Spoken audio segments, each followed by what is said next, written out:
Dylan has always been a cut-up, loved Andy Griffith. Dylan was my firstborn. He has always been super neat, was a super easy kid to raise. I don't know that we ever had any issues out of him. Dylan, we kept Dylan quite a bit growing up. Dylan's always a good little boy. I never did have to spank him as far as I know. Dylan, he's a very by-the-book person. He's a great person with high integrity. Grew up with Dylan, hunted with Dylan.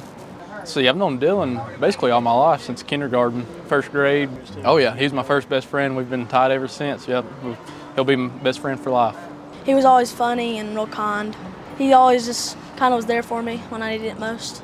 Dylan has always been somebody that's just really organized, always the kid that just had everything just in order and ready to go. He was always had to be prepared for whatever he was going to do. He's still my little boy, no matter how old he is. Brooke has always been a sweet little curly-haired girl. She was the first grandchild, and always been a sweet girl, and always been a home girl, really, yeah. Brooke was the funnest person. She has got a good sense of humor. She lights up the room and she walks in it, and she is just competitive and loves life. She is peaceful, she is calm, she is relaxed and laid back. She is just a ray of sunshine, truly. I feel like if I need anything, that's the person I could go to. There's no better person than Brooke. She has a servant's heart, and she just puts everybody else above herself, and very selfless. Brooke has always struck me as a very pretty girl, and it seems cheesy to talk about it, but oh yeah, she's gorgeous. I first met Brooke whenever I was actually on another date with a girl going to a haunted house, and I followed her around all night and thought she was really pretty. And of course, we wouldn't let her date until she was 16 and she was in high school. I think me and Brooke were in like 4th or 5th grade maybe, and we were having a sleepover at our house.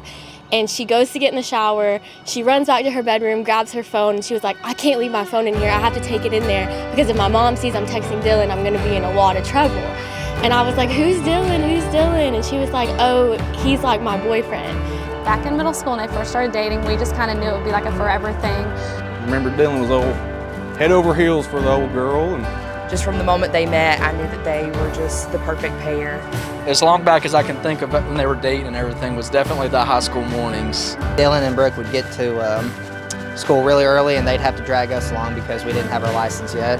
I did not like it because I had to get up early and I'm not a morning person.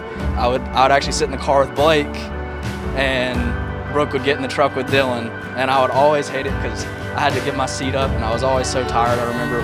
I guess the sweetest one was when they got to talking again, and she called me and said, Amanda, I'm going to Georgia to meet Dylan, but she wanted me to know because she was afraid to tell her mom and daddy that they were back together, and I kept it from her mama. I'm sorry, Dawn, but you did find out because obviously they're getting married today.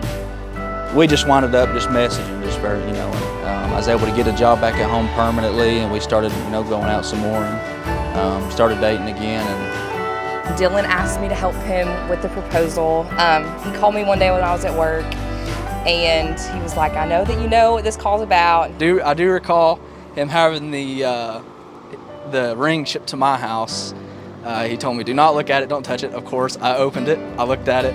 I had some friends over, we all looked at it. I don't know if he knows that I looked at it, so.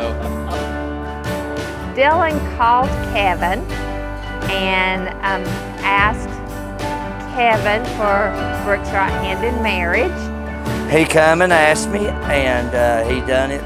He's old-fashioned. Well, I think now people don't go to the dads like they does, and so we'd been expecting it. It wasn't a real big surprise like some people kids, And so, but we was happy, and then it's a new chapter in her life, and it's gonna be fun watching. I was just thinking about how much God's worked through all this, and I'm just extremely thankful. I'm very blessed. I was ready for it, I knew it was coming, and I was just so excited for her. I think everyone just kind of knew, like, it'll be Brooke and Dylan in the end. They started when it was really puppy love, and then it's turned in to the mature love it is today. I'm just happy to see two good young Christian people get married and invite Jesus to the wedding, which that's the most important thing you can do. he's found the right girl for him, and I know that they are going to have a wonderful life together. To say we have grown up together is an understatement. I can't help but thank God for guiding our footsteps over the years. It has always been you and will always be you. You're my love and my soulmate since I was 13 years old, sitting crisscross applesauce in the middle school commons. I love you, Dylan. I love you, Brooke.